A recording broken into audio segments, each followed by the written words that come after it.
아침 일라디오. 지난밤에도 잠 설치신 분들 많으실 것 같습니다. 전국 곳곳에 천둥과 번개를 동반한 많은 양의 비가 내렸죠. 이렇게 잠 못 이루는 밤이 이어지면 우리 몸 제 컨디션 유지하기가 정말 힘듭니다. 그 틈에 큰 병이 생기기 쉬운데요. 최근 코로나19 확진자가 늘고 있어서 더더욱 걱정이 아닐 수가 없습니다. 어제 오후 9시 중간 집계에서 국내 코로나19 누적 확진자가 2천만 명을 넘었다는 소식입니다. 그러니까 국민 5명 중 2명 꼴로 코로나19 확진 이력이 생겨버린 셈이죠.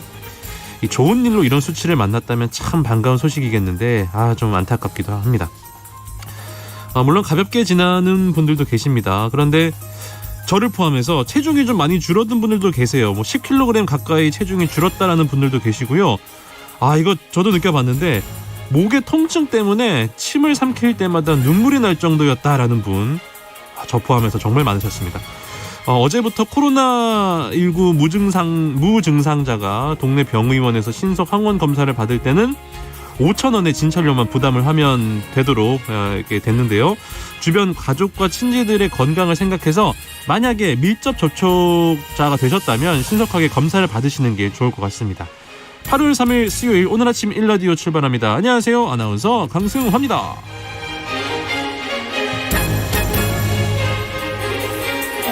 오늘 아침 일라디오 오늘도 생방송으로 함께하겠습니다. 방송에 참여하실 분들 단문 50원, 장문 100원이 드는 유료 문자 샵 9730 이용하셔도 되고요. 유튜브에 KBS 일라디오 공식 채널 검색하고 들어오시면 채팅창에 참여하실 수 있습니다. 콩 어플리케이션에서도 일라디오를 보이는 라디오로 함께 하실 수가 있습니다. 문자를 보내주신 분들 가운데 추첨을 통해서 2분께 모바일 커피 쿠폰 팍팍 드리도록 하겠습니다. 유익한 정보와 살아있는 이야기가 있습니다. KBS 오늘 아침 일라디오. 네, 오늘 오전 6시 기점으로 이천시 여주시 지역에 호우경보가 발효됐습니다. 농작물 및 시설물 피해가 발생하지 않도록 배수로 정비하셔야 될 것 같고요. 비닐하우스 결박하셔야 되고요. 과수 지주시설 고정 등 여러 가지들 미리미리 대비하셔서 좀 피해를 막으셔야 될 것 같고 야외 활동 자제하시길 바랍니다. 해외 농업 소식으로 이어가겠습니다. 조윤주 외신캐스터 나와 계신데요. 안녕하세요. 네, 안녕하세요. 네, 방금 이제 제가 호우경보 말씀드렸습니다.만 사실은 네. 전 세계적으로 이 비 때문이 아니라 비가 안 오는 가뭄 때문에 네, 맞습니다. 농업 분야 피해가 크다면서요? 네. 전 세계적으로 심각한 가뭄 때문에 농사를 포기하는 사례가 네. 속출하고 있습니다. 유럽, 아시아, 미주 대륙까지 피해 지역이 방대한데다가 또 인플레이션까지 겹치면서 농업 분야 피해가 아주 막심합니다. 네. 로이터 통신은 유럽의 헝가리 곡창지대에 닥친 가뭄 피해를 최근에 보도했는데요. 헝가리의 다뉴브강과 티서강 사이에 있는 호모아차그 지역이 이 옥수수와 해바라기를 재배하는 주요 농업 지역입니다. 네. 그런데 원래는 한 해 비가 한 550에서 600mm 정도 내리는데요. 네. 올해는 120에서 150mm만 진짜 내린 상황입니다. 가물었네요. 네. 그래서 헝가리 농업부는 역사적인 가뭄 피해가 발생했다 이렇게 밝혔습니다. 그리고 미국 텍사스주에서도 가뭄과 인플레이션 때문에 일부 축산 농가가 아예 파산했다는 얘기가 나오고 있는데요. 네. 한 농장주는 가뭄 탓에 소를 먹일 수 있는 식수까지 부족하다면서 농가 파산은 불가피하다 이렇게 하소연했다고 합니다. 헝가리, 미국, 네. 아니 영국도 가뭄이 심합니까? 네, 맞습니다. 영국 역시 지금 건조한 날씨가 계속되고 있는데요. 그래서 가디언지는 이번 달 안에 가뭄이 정식으로 선언될 수도 있다라고 보도했습니다. 정식 선언된다는 게 이제 심각하다라고 이렇게 나라에서 네. 알려주는 거죠. 공식적으로 이제 인정을 하게 되는 겁니다. 실제로 영국은 7월 달 강수량이 평년의 20% 정도밖에 내리지 않았는데요. 네. 건조한 날씨가 지금 몇 달째 계속되고 있다고 합니다. 올 상반기에는 최악의 가뭄으로 기록된 1976년 이후에 46년 만에 가장 건조한 날씨를 보이고 있습니다. 문제는 가뭄이 선언되면은 농업을 포함해서 물 사용 금지 조치가 발동이 되는 겁니다. 아껴야 되는군요. 네. 당연히 샤워하거나 머리 감거나 이런 것도 좀 하지 마라. 영국에서요? 네. 그 선진국 영국에서요? 네. 그리고 지금 그 러시아에서 가스 공급 중단하는 바람에 일부 국가들은 그 따뜻한 물로 샤워하지 말라고 아이고, 찬물에 이게 샤워하라고 무슨 이렇게 이게 무슨 일이- 와. 이렇게까지 얘기를 하거든요. 네. 당연히 이제 일반 국민들이 쓸 물이 없으니까 예. 농작물에 물 주는 건 이제 뭐 아, 불가능하다고 봐야 되는 그래요? 네, 영국의 전국 농민협회 회장은 가디언조 인터뷰에서 가뭄 때문에 이 작물 수확량이 떨어지면 막대한 피해가 발생할 수 있는데 이미 많은 농민들이 뭐 슈퍼마켓 이렇게 유통업체와 계약을 체결했기 때문에 예. 이제 공급 못하면 물어줘야 되는 거죠. 그렇네요. 손해 비용을 발생하기 때문에 결국 농민들만 피해를 보게 될 거라면서 걱정했습니다. 또 뭐 아무리 이게 잘 나가는 나라, 잘 사는 나라라도 네. 자연 앞에서는 무기력하게 질 수밖에 없네요. 그렇습니다. 맞습니다. 예. 우크라이나 곡물 수확량이 전쟁으로 인해서 평년 대비 절반밖에 되지 않을 것 같다라는 분석이 나왔네요. 네, 뭐 1일부터 곡물 수출이 재개가 네. 되긴 했는데요. 네. 문제는 수확량이 그렇게 많지 않다. 아이고, 지금 이제 창고에 전쟁 쌓여 있는 거 때문에. 수출하긴 할 텐데 네. 앞으로 계속 수출할 수 있을지는 잘 모르겠다라는 얘기가 되는 겁니다. 젤렌스키 우크라이나 대통령은 네. 올해 우크라이나 곡물 수확량이 평년의 절반 정도밖에 안 될 것 같다고 아이고. 말했습니다. 2월 달에 우크라이나 전쟁이 시작이 됐고요. 그 네. 이후로 뭐 지금은 가격이 좀 떨어지긴 했습니다만 세계 식량 위기가 굉장히 커졌습니다. 맞아요. 네. 2020년 기준으로 봤었을 때 밀 수출 1위 국가는 러시아. 그리고 5위는 우크라이나인데요. 러시아는 서방의 제재를 받고 있고 지금 우크라이나는 수출을 재개하긴 했는데 전쟁 때문에 그 이제 씨프레드는 그 시기 놓친 맞아요. 네. 경우도 있고 그렇기 네네. 때문에 곡물 공급이 원활하진 않을 거다라는 얘기가 나오고 있습니다. 네. 지난달에 이제 세계 식량 계획이 우크라이나 전쟁 이후에 식량과 연료 등의 비용 급등 때문에 3월달 이후 심각한 식량 불안정 상태 인구가 4,700만 명 정도 늘었고 네. 이게 이제 점점 더 뭐 늘어나고 있다라고 얘기를 하고 있습니다. 네. 심각한 식량 불안정은 당장 적절한 영양을 섭취하지 못할 경우, 그러니까 제대로 먹지 못할 경우에 생계 위험에 빠지는 상태를 말하는 겁니다. 그렇군요. 소위 말해서 제대로 먹지 못한다 네. 이렇게 보시면 되겠습니다. 젤렌스키 대통령은 뭐 곡물 수출할 다른 방법도 찾고 있다라 밝혔는데요. 흑향 점령하고 나서 수출이 뭐 재개되긴 했습니다만 이것만 가지고는 문제가 다 해결되지 않는다라는 것이 우크라이나 대통령 입장인 것 같습니다. 네. 미국 정부도 러시아 합의 이행을 좀 지켜보겠다 이렇게 입장을 밝힌 바 있습니다. 그 지금 우크라이나와 러시아가 전쟁 중인데 네. 우크라이나 최대 농업 기업의 창업자가 러시아의 폭격으로 사망했습니까? 네, 맞습니다. 우크라이나 최대 농업 기업인데요. 네. 니블론의 창업자 겸 소유주 부부가 러시아 폭격으로 사망했다고 외신들이 그래요? 전했습니다. 네. 네. 미콜라이우주 주지사가 인터넷 통해서 밝힌 내용인데요. 네.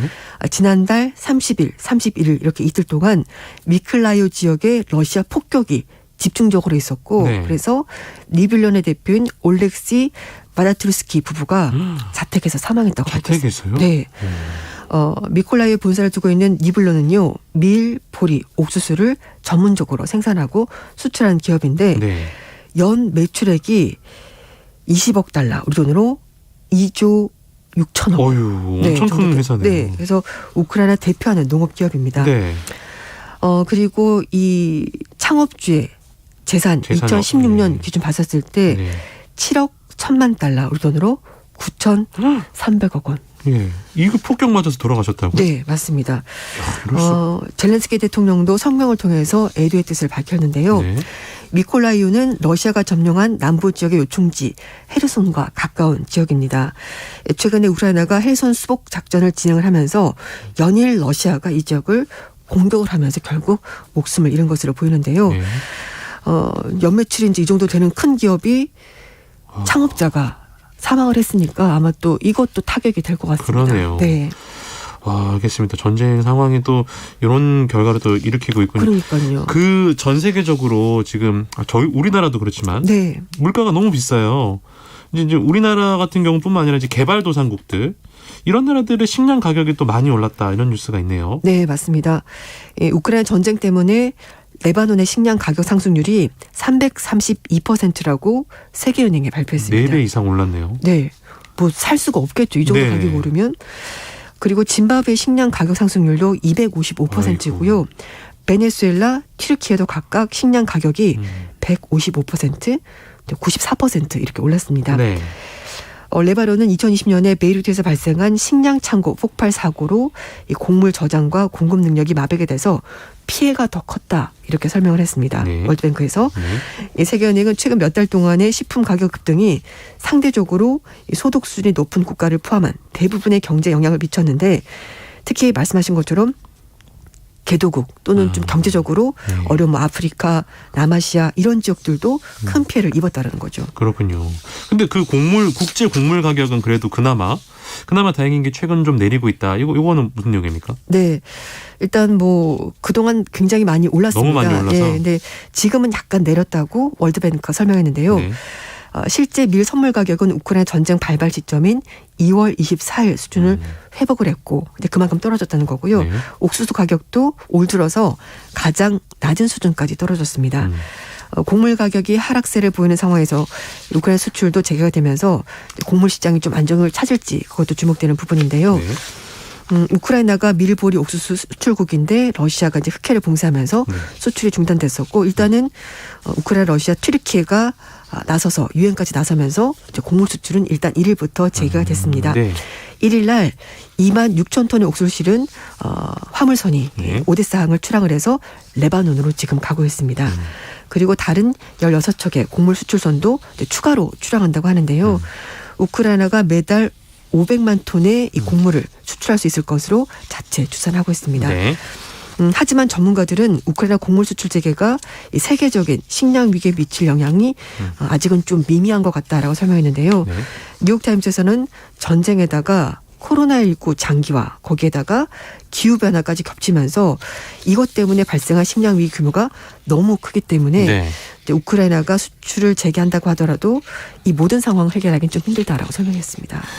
지금 이게 식량이 부족하다는 얘기만 들으니까 좀 우울해져서 마지막으로 주제 하나 바꾸기 좀 기분 좋다기보다는 좀 신선한 걸로 네. 7번으로 가볼까요, 우리? 네네. 일본 이야기 좀 가보겠습니다. 네. 일본의 올해 상반기 요리 트렌드가 오트밀. 이 오트밀 우리 다이어트 식품으로 많이 먹는 거 아닌가요? 네, 맞습니다. 왜냐하면 사람들이 건강에 대해서 좀 관심이 네. 많아지면서 아하. 요즘 오트밀이 굉장히 인기를 끌고 있다고 합니다. 일본에서. 네. 네.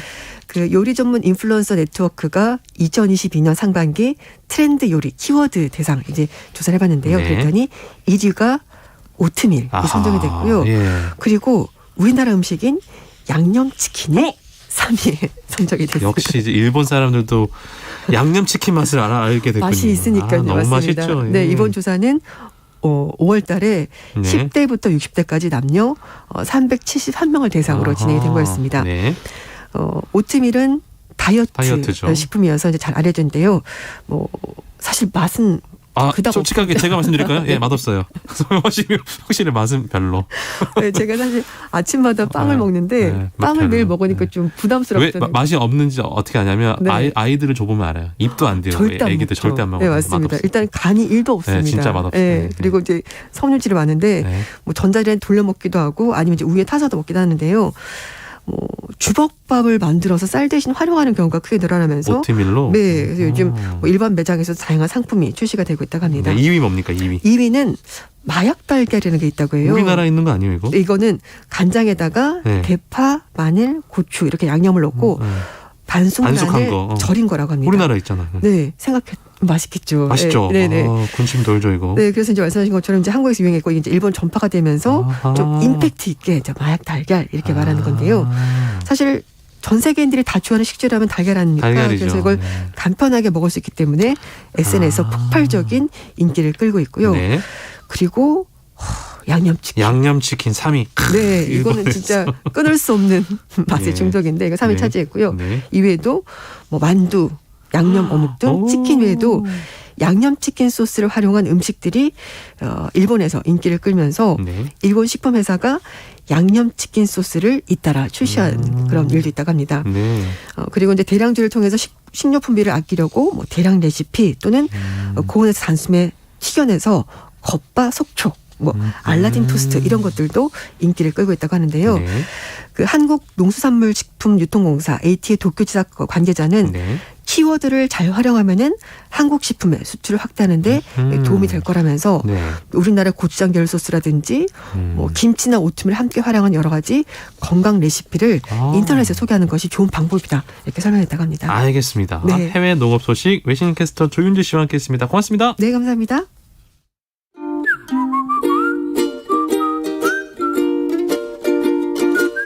오늘 아침 일라디오 강승화 아나운서의 진행으로 듣고 계십니다.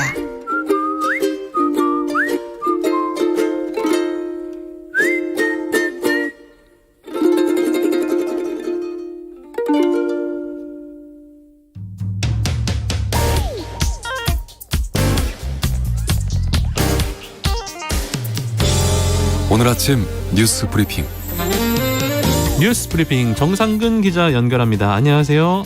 네, 안녕하십니까. 이 문제 때문에 지금 사회적으로 좀 논란이 일고 있는데 정부가 학제 개편안을 둘러싸고 반발이 일자 한 발 좀 물러서는 모양새입니다. 네, 초등학교 가는 나이를 만 5세로 이 1살 낮추겠다라는 정부 방침에 반대하는 목소리가 큰데요. 박선애 교육부 장관이 어제 학부모 단체 대표들을 만났습니다. 예정이 없던 간담회였는데요. 네. 박선애 장관은 교육과 돌봄을 통합해서 아이들의 안전한 성장을 도모하고 또 부모님들의 부담을 경감시켜보자는 취지다라고 해명했습니다만 이 학부모 단체들은 아동 발달 상황에 대해 깊게 고민한 것인지 의문이라며 반발했습니다. 결국 박선애 장관은 학제 개편은 목표 달성을 위한 하나의 수단에 불과한 것이며 또 사회적 논의를 시작하는 단계라면서 한 발 물러섰고요. 또 국민들이 아니라고 한다면 정책은 폐기될 수 있다고도 생각한다라고 말했습니다. 윤석열 대통령도 필요한 개혁이라고 할지라도 공론화와 수기가 필요하다라고 말하기도 했는데요. 다만 이번 학제 개편안 추진 과정에서 교육부 내부조차 이 충분한 수기가 이루어지지 않은 것으로 알려지는 등 이 논란은 계속 이어지고 있습니다. 네, 계속해서 정치권 소식도 만나보겠습니다. 네, 일단 국민의힘 소식부터 전해드리면요. 어제 국민의힘은 비상대책위원회 구성을 위한 상임정국위원회 소집을 최고위원회에서 결정했습니다. 네. 그런데 이 과정에서 이미 최고위원을 사퇴한 배현진 최고위원 그리고 윤영석 최고위원이 의결권을 행사해서 논란이 됐는데요. 국민의힘은 비대위가 출범하기 전까지는 최고위원들의 사직서를 보류해달라 했다라고 말했지만 이준석 대표는 절대 반지를 향한 그들의 탐욕은 계속된다라고 비판했습니다. 네. 민주당은 어제 이 전당대회를 앞두고 당대표 후보자들이 첫 토론회를 열었습니다. 시작부터 박용진, 강훈식 이 두 구칠 후보가 이재명 후보에 대한 공세를 쏟아냈는데요. 반면 이재명 후보는 자신의 대선 공약이었던 기본소득 등을 언급하며 정책 얘기에 집중을 했습니다. 그리고 이른바 97 후보들 사이에 이 단일화를 둘러싼 얘기가 나왔는데요. 이 박용진, 강훈식 두 후보는 이 단일화에 대해서 또 입장차를 보이기도 했습니다. 대통령실을 둘러싼 논란도 몇 가지 불거졌는데요. 지난 대선 당시 윤석열 후보 캠프에서 활동한 것으로 알려져 논란이 됐던 이 건진법사 무속인 전모 씨가 네. 윤석열 대통령 취임 이후 윤석열 대통령 부부와의 친분을 사칭해서 이권에 개입했다라는 보도가 나왔습니다. 의혹이 확산되자 대통령실은 공직기관 비서관실을 통해 조사하겠다라고 했고요. 그리고 또 한편으로는 윤석열 대통령 부부가 살게 될 이 관저공사의 업체 선정에도 의혹이 나왔는데요. 네. 이 한남동 관저공사임에도 세종시 정부 청사 관련 공사인 것처럼 나와 있었다라고 하고 게다가 이 업체가 김건희 여사의 코바나 컨텐츠를 협력한 전력이 있어서 또 논란이 됐습니다. 대통령실은 보안상의 이유로 확인해줄 수 없다라고 밝혔습니다만 해당 업체에는 코바나 컨텐츠를 후원하지 않았다라고 해명을 했습니다. 그렇군요. 경찰국 출범을 둘러싼 논란 아직도 이어지고 있군요. 네, 행정안전부 내의 경찰 업무 조직인 경찰국이 어제 공식 출범을 했습니다. 이상민 장관이 바로 격리와 방문을 했는데요. 이 자리에서 이상민 장관은 장관 업무 지원에 힘써달라라고 하는 등 지원이란 단어를 4차례 언급하며 경찰국이 장관의 경찰업 관련 업무를 지원하기 위한 조직이라는 점을 강조했습니다. 반면 국가경찰위원회는 이 경찰국 출범에 대해서 문제점을 제기했음에도 의견이 전혀 반영되지 않았고 또 시행되는 것에 유감을 표한다라면서 법적 대응에 나서겠다라고 밝혔습니다. 네. 또한 지난달 이상민 행정안전부 장관이 대우조선해양 파업 현장 대책회의를 주재한 것을 두고 치안 사무를 관장하지 않는 장관이 그런 회의를 주재할 수 있는지 의문이라고 지적하기도 했는데요. 이에 대해 이상민 장관은 이 비정상을 정상으로 하겠다는 건데 왜 저항이 많은지 안타깝다라고 말했습니다. 이영진 헌법재판관 부적절한 접대를 받았다라는 보도가 나왔습니다. 네, 이 헌법재판소 재판관 9명 중 한 사람인 이영진 재판관이 이 부적절한 골프 접대를 받았다라는 의혹이 제기됐습니다. 이영진 재판관은 지난해 10월쯤 일본에서 사업을 하는 고향 후배가 마련한 어느 골프 자리에 참석을 했는데요. 이 후배의 고등학교 친구인 자영업자가 한 명 있었고, 네. 또 이영진 재판관과 안면이 있는 변호사가 한 명 있는 등 이렇게 4명이 골프를 쳤다라고 합니다. 그리고 그날 골프 비용이 이 도합 120여만 원이 나와서 이를 고향 후배의 친구인 자영업자가 냈다라고 하고요. 여기에 자영업자가 운영하는 한 식당에서 돼지갈비를 곁들여 저녁 식사를 했다고 하는데 여기서 당시 부인과 이혼 소송 중이었던 이 자영업자가 이 초면인 이영진 재판관과 변호사에게 재산 분할 등에 관한 고민을 털어놨다라고 합니다. 이영진 재판관은 이혼 소송 얘기를 하기에 이 변호사의 조력을 받아서 법적으로 잘 대응해야 할 사건 같다라고만 했다라고 얘기를 했고요. 또 진행 중인 재판에 왈가왈부할 처지도 아니었고 그날 이후 만난 적도 없고 내막도 모른다라고 밝혔습니다.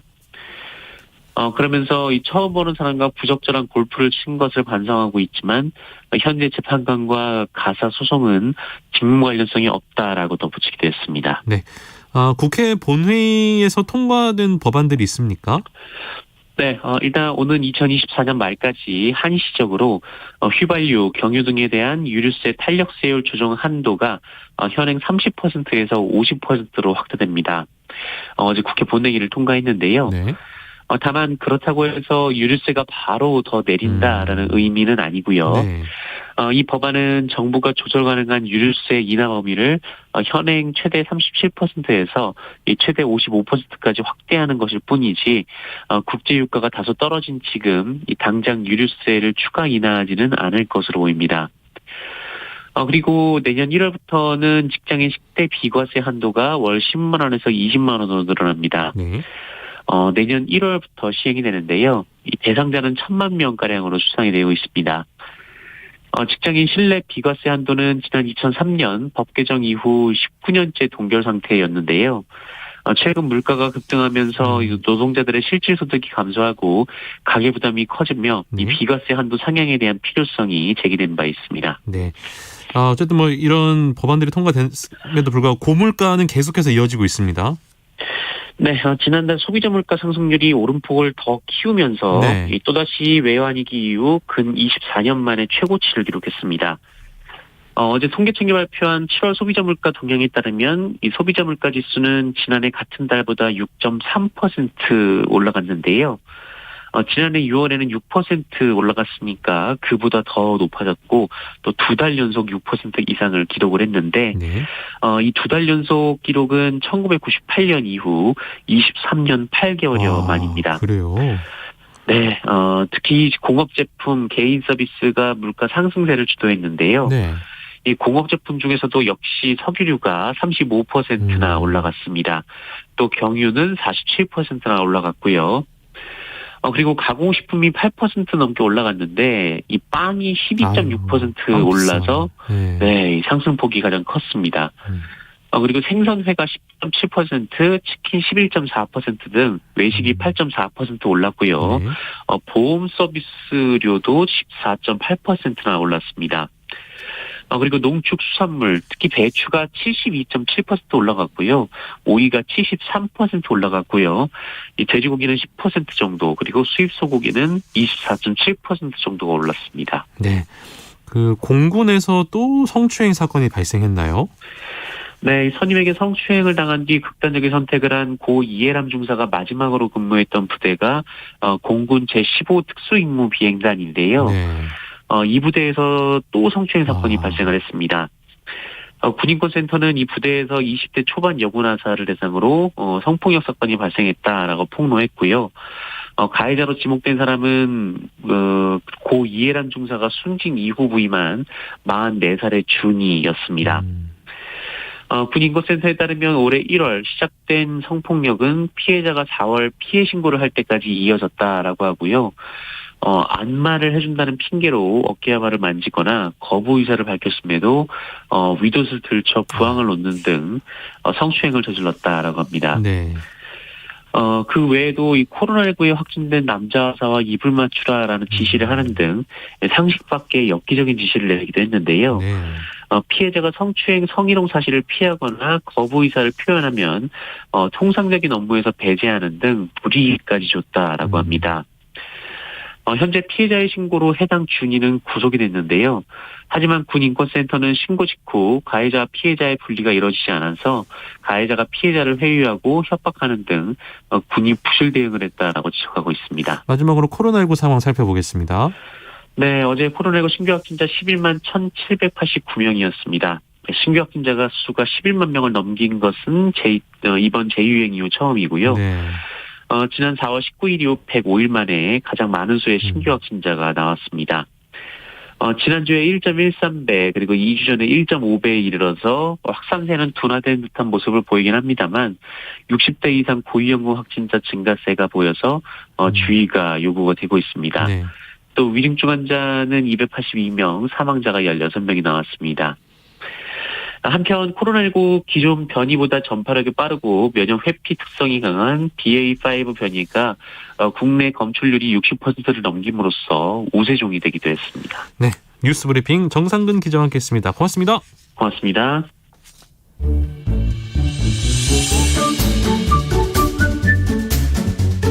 아침을 여는 기분 좋은 습관.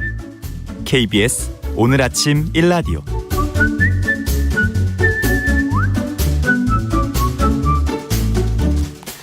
최신 글로벌 트렌드를 전하는 IT 브리핑 시간입니다. 김덕진 미래사회 IT연구소 소장과 함께합니다. 안녕하세요. 네, 안녕하세요. 김덕진입니다. 네, 오늘따라 또 멋지게 또 차려입고 오셨네요. 저 때문에 혹시? 그런 건 아니고 안에 티셔츠 입어가지고 좀 정장 멋있게 입어보려고 좀 입었어요. 저 때문이라고 해주시면 안 돼요? 안 됩니다. 왜냐면은 이게 오늘 개인정보 얘기하고 데이터 얘기할 거기 때문에 정확하게 얘기해야지 잘못하면 이게 또 잘못될 수 있기 때문에. 자연스러운 진행 좋아요. 자연스럽게 넘어가 볼게요. 네. 페이스북과 인스타그램을 운영하는 거대 기업이죠. 메타가 그렇죠. 이용자들에게 일방적으로 개인정보 수집 동의를 요구하고 있어서 정부가 조사에 착수했다는 뉴스가 한동안 보였는데 어쨌든 이 메타에서 처리를 하긴 했습니다만 여기 어떤 이야기인지 한번 살펴보겠습니다. 네, 일단은 철회했는데요. 결론부터 말씀드리면 수집 동의 요구를 철회한 거고 원래대로 원래도 지금 개인정보를 수집하고는 있었거든요. 그 수집하고 있는 건 그대로입니다.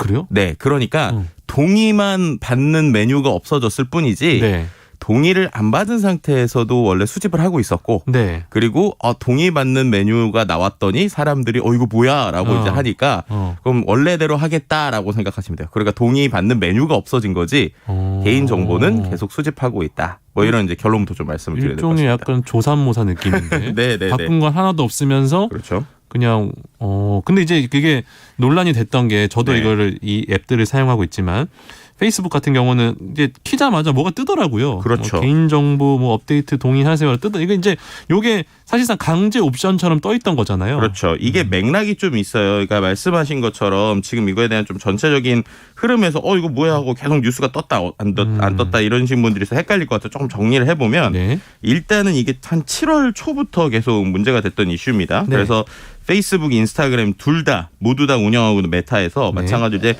페이스북과 인스타그램에서 똑같이 떴던 건데 말씀하신 것처럼 화면에 딱 들어가서 갑자기 무슨 맞춤형 광고를 위한 개인정보 수집을 해야 된다라고 하면 동의 절차를 구하는데 거기에서 필수로 동의하지 않으면 서비스를 이용할 수 없다. 라는 식으로. 그렇죠. 이제 그런 식의 이제 이야기가 계속 나온 것이죠. 그렇게 되니까 이거 우리 뭐지? 라고 있는 상황이었고 이제 이런 게 근데 실제로 국내에 개인정보 처리 멈춤과 관련 개인정보 보호법에 이렇게 되면 위반이 될 수 있는 경우가 있어요. 이게 뭐냐면 국내에서 예를 들면은 기본적인 필수 정보를 제외한 나머지 선택 정보나 아니면은 이런 개인 정보를 체크하지 않는다고 서비스를 못 쓰게 한다라고 하면 이거는 이제 개인정보보호법 위반의 가능성이 있거든요. 강제적으로 개인정보를 수집할 수 없게 하려고. 그렇죠. 이제 그러다 보니까 정부에서도 이렇게 만약에 메타가 한다고 하면 이거는 개인정보 위반법으로 제재도 할 수 있다라고 얘기되고 그다음에 또 이게 좀 논란이 되니까 거기에서 수집하는 개인정보들에 대해서 이렇게까지 막 수집 많이 하는 거야 하면서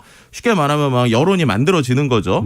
그렇게 되니까 결국에는 이제 메타에서는 어떻게 보면 개인정보위 사무처장하고 면담을 하고 나서 철회 결정 방침 철회. 근데 거기가 무슨 말이냐? 쉽게 말하면 말씀드렸던 것처럼 개인정보를 수집하겠다는 메뉴만 없어지는 거예요. 그러니까 원래대로 이제 돌아간다는 것이죠. 네. 예, 그렇게 됐고 이제 어떤 강제적으로 이제 그러다 보니까 강제적으로 선택하는 옵션도 이제 없어지는 뭐 이런 상황이라고 보시면 될 것 같습니다. 그 일종의 이제 강압적인. 네. 그러니까 너네가 개인 정보를 주지 않으면 우리 서비스를 이용하지 않게 할 거야라고 네. 했던 이런 거에 대한 해명은 뭐 메타 측에서 나온 게 없습니까? 그러니까 이게 이제 우리나라 법과 관련된 이야기를 하고 있는 것인데요. 네. 그러니까 이렇게 되니까 이제 어떤 분들은 보시기에 이거 일종의 좀 해프닝성인 것 같다. 그러니까 왜냐하면 말씀하신 것처럼 조사모사처럼 메뉴가 떴다가 그랬다가 사람들이 반발을 하니까 없어졌다가 이거 왜 띄워? 네. 그럼 없앨게요. 네. 네. 이러고 없어진 거죠. 그런 거잖아요. 네. 근데 메타에서는 일단 얘기하는 건 개인정보에 대해서 좀 확실하게 이제 사람들에게 동의를 받기 위해서였다라고 네. 얘기를 하고 있는 것이죠. 네. 근데 이거를 이제 한 단계만 좀 들어가면 사람들이 또 이제 이번에 좀 격분했던 것 중에 하나가 지금 메타가 전 세계적으로 개인정보 혹은 이제 거기에 있는 데이터들을 모으기 위해서 여러 가지 방법을 쓰고 있어요. 네. 근데 그 중에서 말씀드렸던 동의하는 것들에서 해외는 선택적으로 동의를 받았거든요. 근데 우리나라에서만 필수 동의를 다 받은 거예요. 네. 그렇게 되니까 아니 왜 우리나라만 차별해라고 하면서 이렇게 된 건데 왜 그런 거예요, 그거는? 이 이유가 네. 우리나라의 법의 특징이 있습니다. 어떤 법의 특징이 있냐면 네. 약간 이제 저희가 공부를 해볼게요. 공부 갑니다. 그 개인정보에는 이제 필수 동의하고 선택 동의라는 게 있어요. 있습니다. 네. 선택 동의라는 건 쉽게 말하면 그 서비스가 운영될 때 꼭 필요하지 않은 개인정보예요. 그러니까 예를 들어 뭐 마케팅을 위한 개인 정보라든지. 네, 그러니까 우리가 이제 보통 이런 거 얘기할 때 쇼핑몰 얘기를 많이 하니까 한번 맞습니다. 얘기해 볼게요. 네. 쇼핑몰을 할 때 네. 이름, 주소 이런 거는 필수 정보일까요? 선택 정보일까요? 이름 주소는 쇼핑몰을 하려면 당연히 필수죠. 배송이 그렇죠. 돼야 될 거 아니에요. 그렇죠. 네. 그러니까 그건 필수 정보인데 필수입니다. 예를 들면은 학교, 나이, 나이는 아니고요. 학교, 그죠? 나이, 뭐 이런 것들. 내 나이를 묻지 마세요. 이렇게 그죠? 거는 선택 정보겠죠. 네. 예. 왜냐하면 쇼핑몰을 할 때 나이나 뭐 학교를 알 필요는 없잖아요. 절대 필요 없죠. 근데 이제 우리가 SNS를 한번 생각해 보자는 거예요.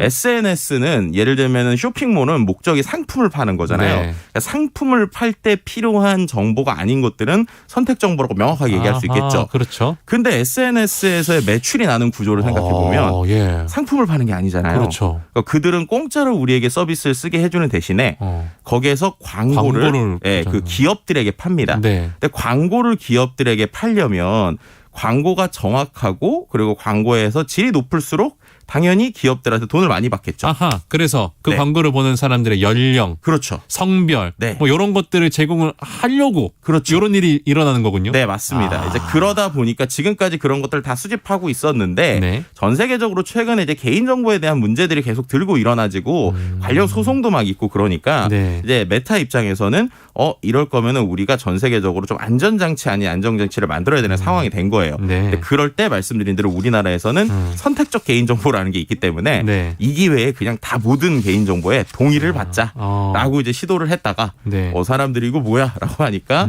다시 개인정보 동의받는 옵션만 들어간 뭐 이런 상황이다라고 설명드릴 수 있을 것 같습니다. 이게 이제 이야기를 들으면 들을수록 이제 특히 네. 이제 SNS 서비스는 이 선택적인 정보에 대한 경계가 좀 상당히 모호한 것 같기도 하고요. 그렇죠. 예, 사람들이 좀 직관적으로 이해하기도 힘든 느낌이 있어요. 네, 그러다 보니까 실제로 약관들도 좀 애매하게 써 있는 것도 약관 있고요. 읽어본 적 있으세요? 저는 이제 방송을 전문가시니까 네. 저 약관 한 번도 읽어본 적 없습니다. 그렇죠. 예. 그런데 제가 읽어봐도 그럼 이래서 어디까지 데이터를 수집하겠느냐에 대해서 좀 모호한 부분이 있고요. 네. 실제로 어디까지 좀 수집되는지 궁금하신 분들은 페이스북 로그인 하신 다음에 로그인해서 외부 활동이라는 메뉴가 있어요. 외부 활동. 거기에 들어가면 실제로 페이스북이 이제 이용자의 어떠한 기록들을 어디까지 수집하는지가 보이거든요. 근데 이제 그걸 보신 분들이 상당히 놀라요. 왜 놀라시냐면 이게 앱 안에서의 활동만 보는 게 아니라 그 스마트폰으로 하는 거의 모든 행동을 다 본다라고 생각하시면 돼요.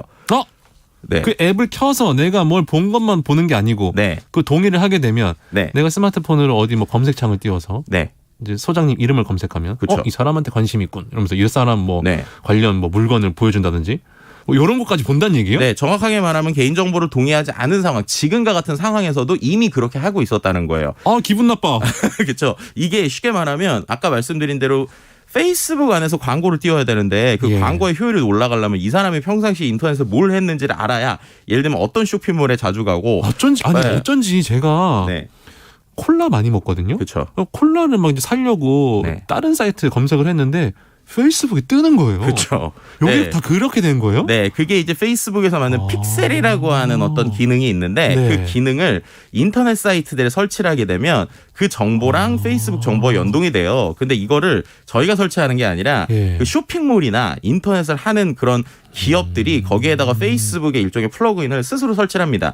그 이유는 설치를 하게 되면 이제 우리 사이트에서 하는 활동을 어떻게 보면 페이스북이 가져가지만 또 반대로 페이스북에서 하는 일부의 활동을 인터넷 사이트가 볼 수 있어요. 이야. 그러니까 쉽게 말하면 쇼핑몰을 하는 쇼핑몰 운영자 입장에서도 네. 본인들의 회원들이 다른 데서 뭘 하는지가 궁금할 거잖아요. 그렇죠. 그렇게 해서 이제 어떻게 보면은 사이트와 페이스북은 서로 상부상조하는 건데 개인 우리들 사용자 입장에서 보면 아니 얘네들이 이렇게까지 데이터를 가져가?라는 거에 좀 기분 나쁠 수 있는 게 좀 사실이죠. 그 개인 정보에 대한 기업들의 이 중요성이 점점 더 중요해지고 있는 거 아니에요? 이거 뭐 사활을 걸고 서로 개인 정보를 가지려고 하는 것 같아요. 그렇죠. 애플 같은 경우가 굉장히 좀 독점적으로 가지고 있다면서요? 그 문제 때문에 솔직히 말하면 페이스북도 이렇게 메타도 네. 이러는 거예요. 네. 예를 들면 우리가 안드로이드랑 스마트 애플 아이폰이 있는데 iOS, 네. 네, 안드로이드 같은 경우는 지금도 이렇게 데이터에 대해서 사용을 하고 있거든요. 네. 근데 애플 iOS가 최근에 정책을 바꿔서 쉽게 말하면 개인 정보를 보호한다고 하지만 애플만 자신 이제 우리 기업 우리 소비자들의 개인 정보를 활용하겠다라는 차원으로 좀 바뀌고 있어요.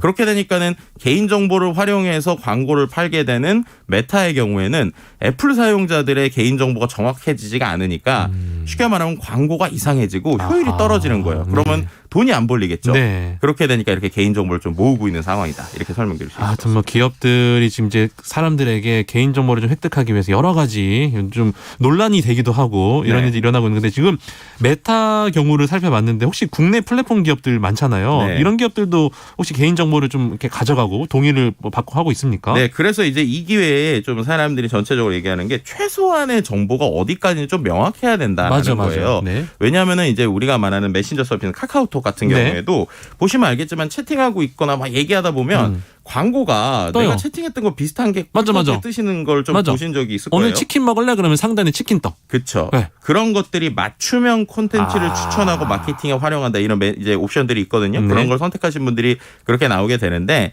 결국 이것도 비즈니스 모델과의 연계성이죠. 그러니까 공짜로 우리에게 서비스를 주는 회사들이 네. 결국엔 개인 정보를 활용해서 광고를 벌게 되는데 그럼 그러한 회사들은 상품이 무엇이냐? 그러니까 그들에게 아하. 물건 배송하듯이 개인 정보가 상품이 되는 것이냐라고 네. 하는 것들의 모호성이 있어서 이게 이런 플랫폼 기업들에 좀 정확해야 되게 되는 거 아니냐라는 얘기들이 좀 나오고 있는 상황입니다. 알겠습니다. 하여튼 뭐 세상에 공짜는 없기 때문에 여러분들 네. 가입하실 때 서비스 가입하실 때 꼼꼼히 약관도 읽어보는 게 한 가지 방법일 것 같습니다. 김덕진 미래사회 IT연구소 소장과 이야기 나눴습니다. 고맙습니다. 네, 감사합니다. 오늘 많은 분들께서 문자 보내주셨는데 오늘 커피 쿠폰 드린다고 했잖아요. 두 분 발표하겠습니다. 먼저 6624번님. 장마가 끝났나 했더니 3일째 비가 내려서 새벽 운동하러 공원에 못 나가고 있습니다. 대신 마음의 쉼터 오늘 아침 1라디오 들으면서 실내 운동 중입니다. 저도 운동 못 나가고 있어요. 비가 와서. 2111번님. 세계적 가뭄도 기후변화 탓이겠죠. 오늘도 일회용품 덜 쓰겠다는 다짐 다시 해봅니다라고 보내주셨고요. 이 두 분께 6624번님과 2111번님께 커피 쿠폰 보내드리도록 하겠습니다. 자, 오늘도 전국 곳곳에 많은 비가 내리고 있습니다. 수도권과 강원 영서에 강한 비가 집중이 되겠는데요. 현재 서울에는 호우경보가 내려져 있고요. 벼락과 돌풍을 동반한 시간당 30mm 이상의 강한 비가 쏟아질 전망입니다. 오늘까지 수도권과 영서에 최고 80mm 이상, 충청 북부와 전남, 경남과 제주 산지에 2에서 60mm 정도 비가 예상이 되고요. 비는 오늘 오전 중이면 대부분 그치겠습니다. 그리고 전남과 경남, 제주로만 오후까지 가끔 이어지겠습니다. 오늘 아침 일라디오 오늘 순서 여기까지고요. 오늘도 건강하고 안전한 하루 보내시길 바랍니다. 지금까지 아나운서 강승화였습니다. 여러분 고맙습니다.